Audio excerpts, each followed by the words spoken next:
Bonjour famille, bonjour peuple de Dieu, bonjour à tous ceux qui pensent que l'amour vaincra.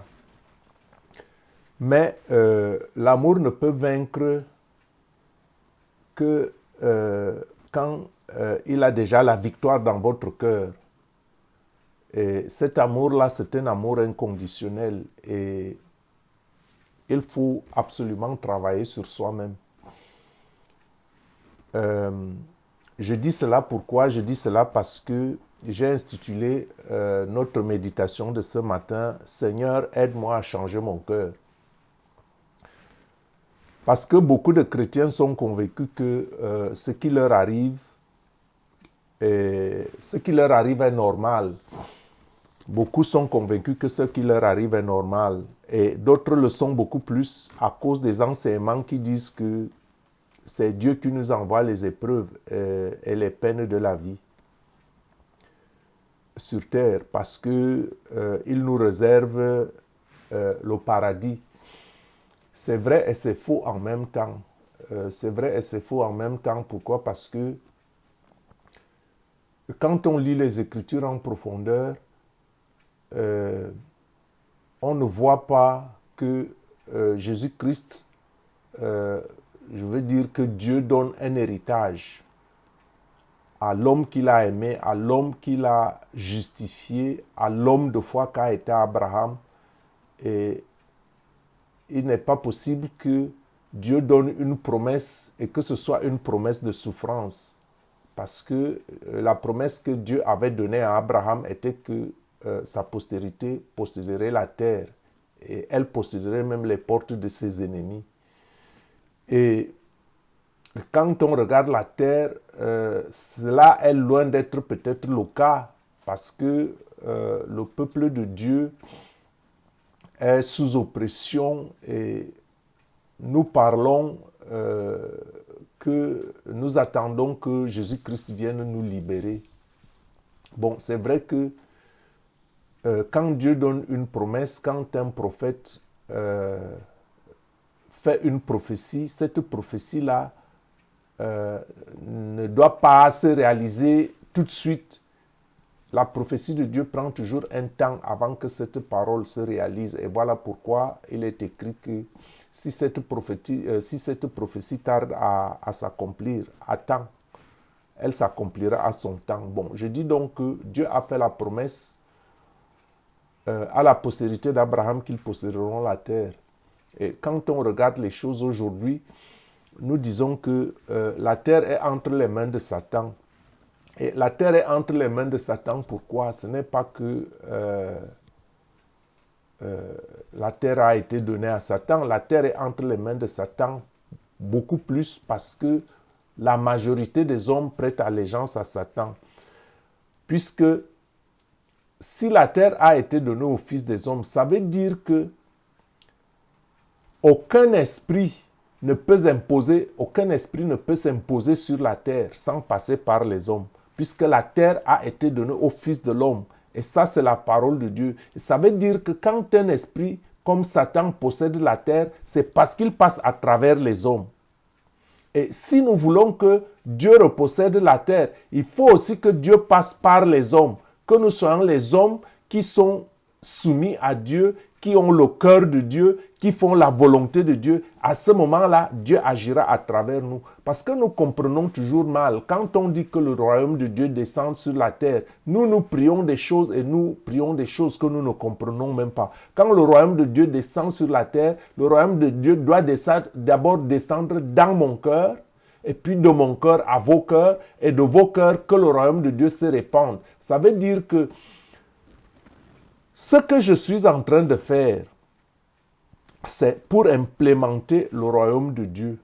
Ce qui suppose qu'il est déjà implémenté dans mon cœur, et puis de mon cœur, vous prenez le bon enseignement, et quand ce royaume est implémenté dans vos cœurs, que vous répandiez aussi le royaume de Dieu autour de vous, autour de ceux qui ne connaissent pas Dieu. Et voilà pourquoi il nous faut une certaine maturité dans l'amour. Et une maturité dans la foi afin de purifier nos cœurs et d'implémenter le royaume de Dieu au lieu de rendre le mal qu'on nous fait par le mal. Parce qu'en rendant le mal qu'on nous fait par le mal, nous n'aidons pas à implémenter le royaume de Dieu. Voilà d'abord ce qu'il faut comprendre. Et donc, c'est pourquoi je disais que beaucoup de chrétiens pensent que ce qui nous arrive sur terre, le genre de vie que nous menons, beaucoup de chrétiens pensent que cela est normal. Non, ce n'est pas vrai.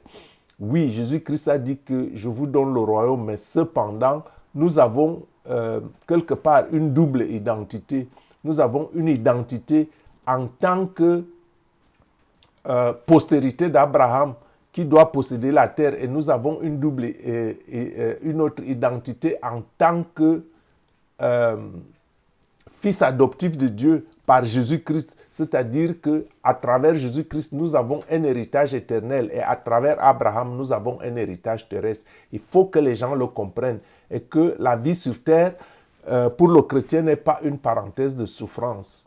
Et voilà pourquoi il est important de le comprendre et donc demeurer calme, hein, de garder la tête fraîche, de lire les Écritures et de comprendre ce que Dieu veut de nous et comprendre aussi que le genre de vie que nous menons sur la terre n'est pas forcément le genre de vie que Dieu veut que nous menions, parce que Dieu n'est pas forcément celui-là qui nous envoie les épreuves et les peines pour nous réserver le paradis. La terre n'est pas une parenthèse de souffrance. Il faut que nous modifions notre façon de penser et que nous le remettions en cause, que nous réexaminions les enseignements qui nous sont donnés de part et d'autre, parce que certains enseignements profitent beaucoup plus à l'ennemi de notre salut qui se frotte les mains parce que nous acceptons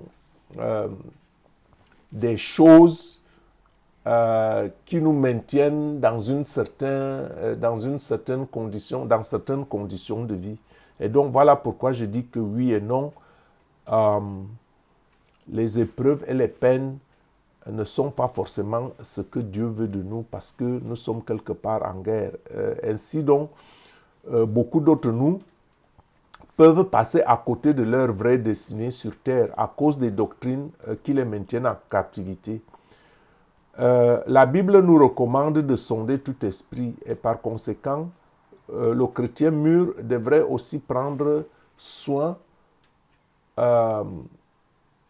de se remettre en cause, non pas de trahir sa foi, mais de se remettre en cause. Et si on sonde les esprits, il faut aussi que nous soyons en mesure de sonder certaines doctrines, de prendre certaines doctrines à la loupe. J'ai déjà dit que la véritable prison est la prison spirituelle.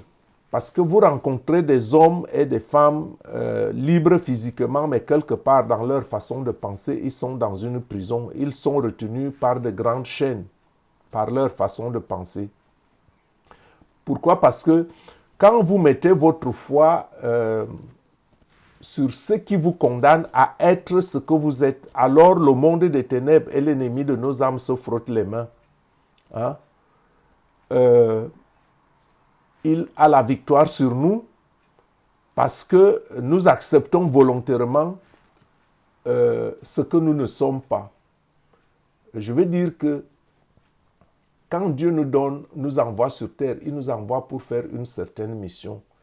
Et cette mission peut réussir ou échouer. Ce n'est pas parce que c'est Dieu qui nous envoie qu'on réussit forcément la mission. Tout cela dépend si nous restons fidèles à la parole de Dieu, aux instructions de Dieu. Parce que la parole d'un serviteur de Dieu, la mission d'un serviteur de Dieu ne réussit que si il reste fidèle, il suit les voies de Dieu. Hein? Je veux dire que tout homme sur terre a, ou bien tout au moins tout enfant de Dieu a une double identité.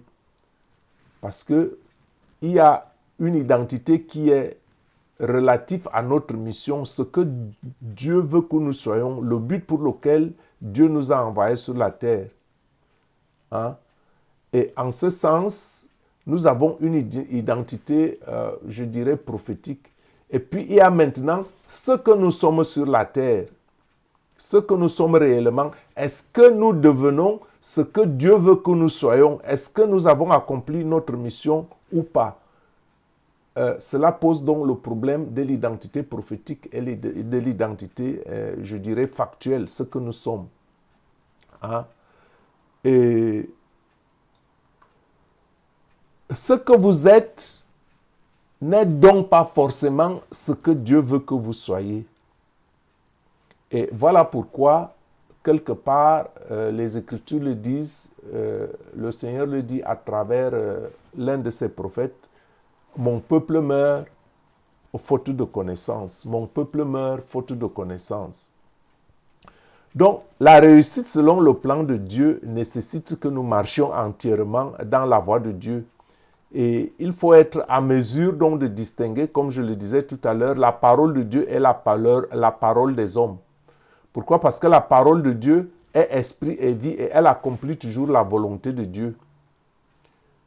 Cependant, le psalmiste écrit au psaume 62, verset 9, le psalmiste écrit « Oui, vanité, les fils de l'homme, mensonge, les fils de l'homme, dans une balance, ils monteraient tous ensemble, plus léger qu'un souffle. » Donc, il y a une grande différence entre la volonté de Dieu et la volonté des hommes, entre la doctrine, la parole de Dieu telle qu'elle est écrite et les doctrines des hommes.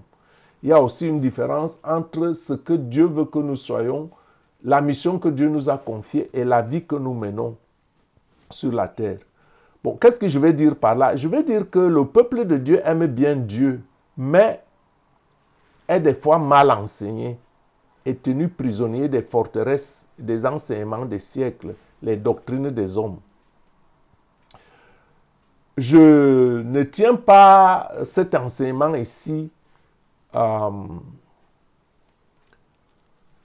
comme celui qui fait un discours dissuasif. Je ne fais pas un discours dissuasif ou un discours séducteur, mais je sonne la trompette afin que le peuple de Dieu se réveille. Donc, mon frère, ma sœur, comprends mon appel. Comprends mon appel. Toutes tes prières, tous tes jeûnes, tous les enseignements que tu reçois doivent concourir à un seul et même but. Ce but, c'est de connaître Dieu, connaître l'amour de Dieu, connaître la volonté de Dieu. Et c'est une invitation. Dieu nous invite à le connaître au travers de sa parole, hein, et à faire sa volonté. C'est une invitation pour notre union avec Jésus-Christ. Et je dois dire que c'est un pas difficile et douloureux. C'est un pas difficile et douloureux. Et voilà pourquoi, quelque part, Jésus disait, « Porte ta croix et suis-moi. » Donc, mon frère, ma sœur, change ton cœur et ne poursuis pas les vanités passagères de ce présent siècle. Hein? Moi, je vous invite à la pleine conscience, à prendre conscience, hein? À prendre conscience que nous sommes tous des pécheurs. Et si nous sommes des pécheurs, je nous invite à la pleine reconnaissance de nos péchés et à la confession de tous nos péchés. Pourquoi? Parce que Jésus-Christ nous appelle à la purification. Et la purification au-dedans et au-dehors. La purification par les eaux du baptême. Un cœur impur ne peut pas être en Jésus ni avec Jésus. L'Esprit Saint est certes un don. L'Esprit Saint est certes un don, mais sans un cœur pur, vous ne pouvez pas vous saisir du don du Saint-Esprit. Sans un cœur pur, vous ne pouvez pas recevoir le Saint-Esprit. Un cœur impur ne peut pas porter le fruit de l'amour et de l'unité. Un cœur impur ne peut pas porter le fruit de l'amour de Dieu et de l'unité avec Dieu. Un cœur impur ne peut pas faire les choses de façon correcte et juste. Un cœur impur n'est pas un exemple de la beauté et de l'amour de Dieu pour ceux qui nous entourent et qui n'ont pas connu l'amour de Dieu. Parce que les Écritures nous invitent même à prier pour ceux qui nous persécutent. Et qui peut le comprendre? Et si nous nous comportons comme les autres, et si nous aimons seulement ce que nous aimons, c'est que nous ne faisons rien de particulier. Et voilà pourquoi, quelque part, il faut porter sa croix.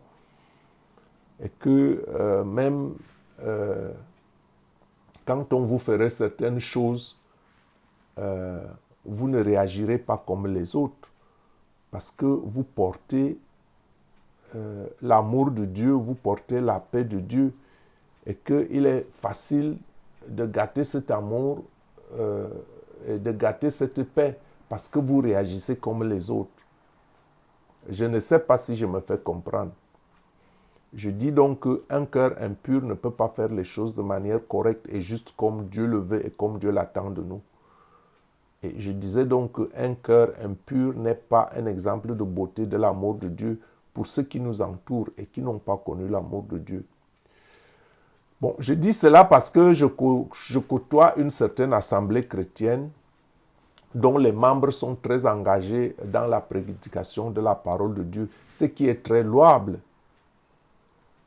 Ce qui est très louable. Quand vous les regardez de l'extérieur, c'est très beau et c'est très louable. Et que quand vous n'êtes pas encore membre, on vous accueille d'une certaine manière. Mais une fois que vous acceptez faire partie de cette assemblée, alors vous voyez les comportements des fois pires de certains frères et sœurs de cette assemblée, des comportements pires que ceux des gens du monde. Bon, moi, il ne s'agit pas pour moi de faire ici la critique ou de juger qui que ce soit, mais je veux juste nous appeler tous à changer nos cœurs. Qu'il ne s'agit pas de porter des grosses Bibles ou de donner des enseignements aux autres, de donner des leçons aux autres, alors que son cœur lui-même, quand on le regarde au fond, c'est tout autre chose. Être au service de Jésus-Christ ne veut pas dire que prendre la parole et enseigner. Parce que une chose est d'enseigner et une chose est de vivre ce qu'on enseigne. Et voilà pourquoi certains serviteurs de Dieu et beaucoup de dirigeants d'église, sans les juger, voilà pourquoi ils ne verront pas Dieu. Parce que même Christ le dit, que ce n'est pas parce que vous me dites Seigneur, Seigneur, je vous dirai que je ne vous connais pas. Pourquoi? Parce que ceux-là qui ne vivent pas les Écritures, mais qui ont quand même ce courage de porter cette nouvelle aux autres, ce qui n'est pas mal, parce que tout au moins, quand ils apportent la parole aux autres, à eux autres qui ne connaissent pas Dieu, ils peuvent à travers eux connaître Dieu. Mais est-ce que cela veut dire que automatiquement que notre situation, à ceux-là qui sont enseignants, est bonne devant Dieu? Ça, c'est une autre chose. Tant qu'on ne vit pas soi-même la parole de Dieu, je dis que c'est un problème qu'il faut revoir. Et voilà pourquoi il faut pas seulement sonder les esprits, mais aussi essayer de changer son cœur. Parce qu'il ne s'agit pas de faire connaître Jésus aux autres, ce qui n'est pas une mauvaise chose, mais il faut faire aussi attention à l'état de notre propre cœur. Et comme je disais donc, beaucoup de pasteurs et de dirigeants religieux pourraient connaître l'enfer, ce que je ne souhaite pas pour eux. Et voilà pourquoi nous devons aussi prier pour ceux mêmes-là qui nous apportent la parole de Dieu. Moi aussi, priez aussi pour moi, parce que j'en ai besoin. Bon, donc en clair, nous devons nous rassembler autour de Jésus, comme le corps du Christ, plein d'enthousiasme, un corps uni, plein de désirs et d'attentes, parce que Jésus-Christ est la tête du corps. Et il faut donc suivre les instructions du corps. Mais quand on suit les instructions du corps, cela n'est pas toujours facile. Et l'essentiel est donc, en suivant les instructions du corps, de prier et de jeûner pour la pureté de nos cœurs. Jeûner et prier pour la pureté de nos cœurs afin que, par l'Esprit Saint, Dieu dépose dans nos cœurs purifiés la vraie foi, le vrai amour. Hein? Parce que ce ne sont pas seulement les doctrines et les belles paroles, mais c'est par la transformation de notre cœur. C'est par la transformation de notre cœur que nous reconnaissons que nous sommes en Jésus-Christ. Bref, la sanctification sans laquelle personne ne verra Dieu. Bon, je vais m'arrêter ici pour ne pas être très long.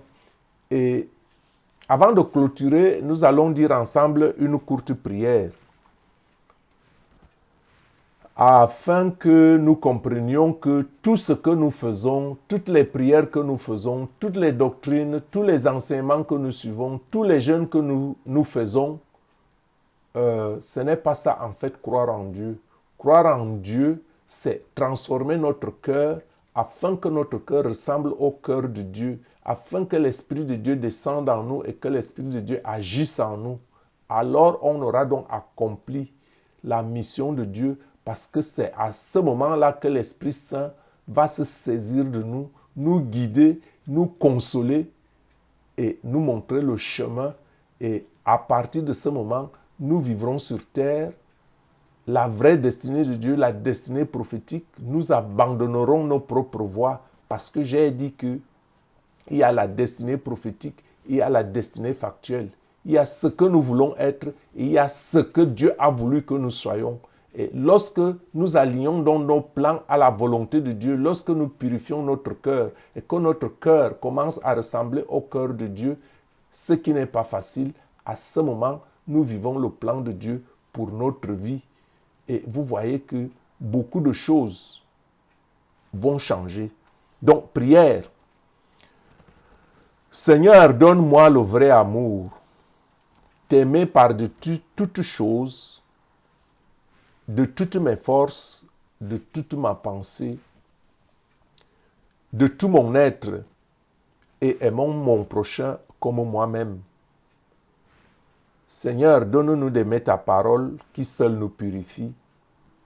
Donne-nous un cœur droit, incliné à faire ta volonté. Nous t'avons prié au nom tout puissant de Jésus-Christ, notre Seigneur et Sauveur. Que son sang nous purifie. Amen.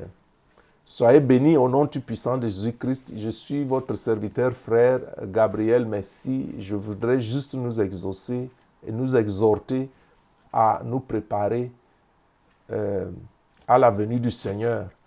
Parce que sans un cœur pur, il nous sera difficile.